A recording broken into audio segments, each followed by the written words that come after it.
let's look at this question. Arsenic chloride, AsCl3, reacts with sodium borohydride, NaBH4.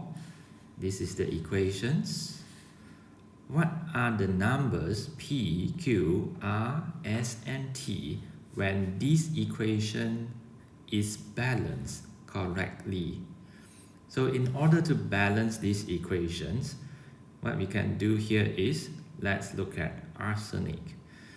So we have P, arsenic, on the right. We have R, arsenic, on the right. So P is equal to R. Now let's look at chloride. So for chloride, let's take a look here. As you have 3 chloride from the formula and 3 multiplied with P, so it is going to be 3P. For chloride, we have 3P on the left and on the right. Let's take a look. On the right, the chloride is here. So chloride multiply with S. Beside that, we have 3 chloride and you are going to multiply with T. So end up with, we have S plus 3T. Okay, now let's look at the next element here. So the next element that we can consider is sodium.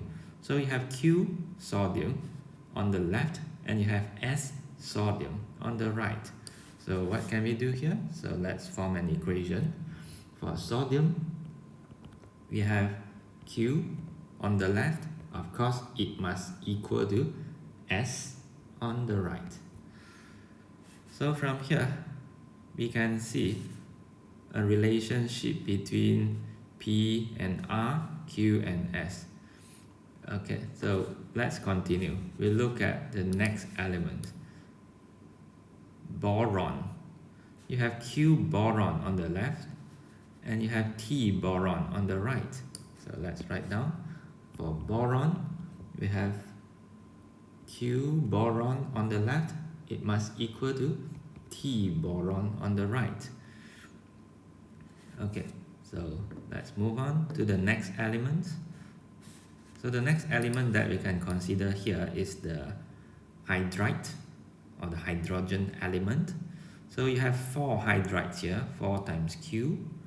So 4Q on the left.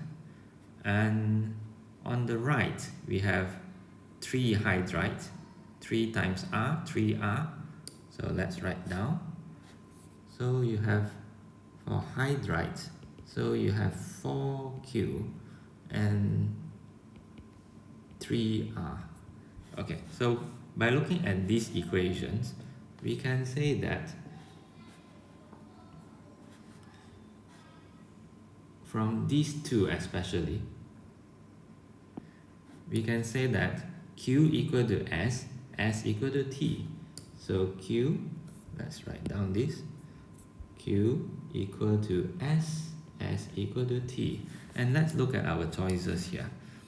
So the choice with Q equal to S, S equal to T, let's take a look.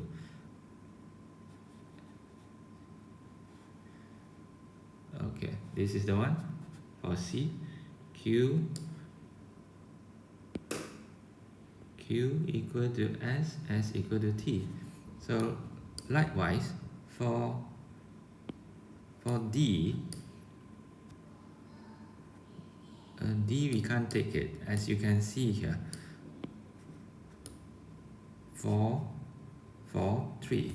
So this is eliminated. And let's look at B then. For B, 3, 3, 2. Eliminated.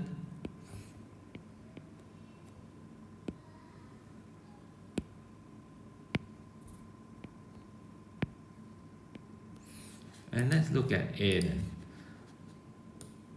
3, 3, 1. Eliminated. So the answer is C. Of course, just to double check, let's see whether P and R are the correct value or not. So if let's say according to our choice here, C, P should be 4 and R should be 4. So let's substitute inside and check whether it fulfills the situation or not. So maybe you can check it here, the first equation here. So if P equal to 4, R equal to 4, it is fine. So P equal to R. Okay, so confirm, answer C.